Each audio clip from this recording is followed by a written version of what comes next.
Di balik kemegahan peradaban Islam terdapat seorang pemikir yang memberikan kontribusi besar dalam berbagai bidang, terutama dalam bidang ekonomi. Beliau adalah Ibnu Khaldun, seorang ahli sejarah, sosiologi, dan ekonomi yang lahir pada 27 Mei 1332 di Tunis, Afrika Utara.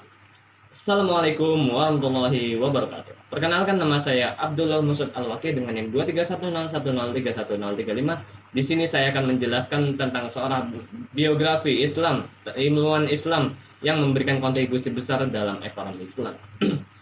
Ibnu Khaldun dikenal luas sebagai bapak ilmu sosiologi, berkat pemikirannya yang mendalam tentang masyarakat dan peradaban. Namun sedikit yang tahu bahwa ia juga menyumbangkan pemikiran luar biasa dalam ekonomi Islam yang relevan hingga hari ini.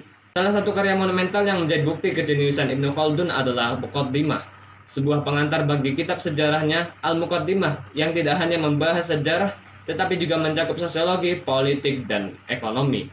Di dalam Muqaddimah, Ibnu Khaldun mengembangkan teori ekonomi yang revolusioner untuk zamannya. Salah satunya adalah teori tentang asabiyah atau solidaritas sosial yang ia anggap sebagai faktor penting dalam kemajuan ekonomi dan politik suatu negara. Menurutnya, kestabilan ekonomi hanya dapat terwujud jika ada kerjasama antara negara, masyarakat, dan pasar. Ia juga memperkenalkan konsep kerja produktif yang mengaitkan antara produksi, distribusi, dan konsumsi dalam perekonomian. Selain itu, Ibnu Khaldun mengembangkan pemikiran tentang pajak yang adil.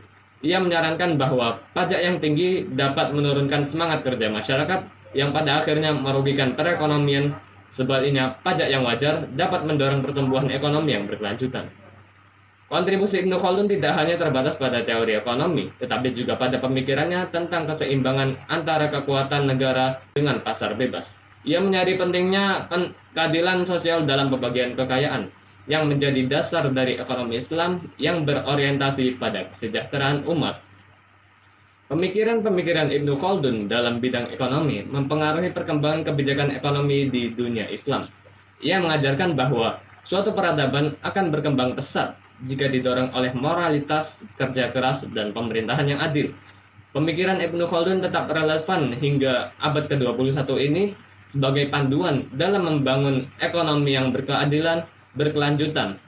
Kontribusinya dalam ekonomi Islam mengajarkan kita bahwa kesejahteraan umat tidak hanya bergantung pada kekayaan materi, tetapi juga pada keadilan sosial dan solidaritas sosial. Ini adalah profil dan kontribusi Ibnu Khaldun dalam dunia ekonomi Islam, seorang pemikir yang ide-idenya melampaui zaman. Terima kasih telah menyaksikan presentasi dari saya. Kurang lebihnya mohon maaf. Wabillahi taufiq wal hidayah. Wassalamualaikum warahmatullahi wabarakatuh.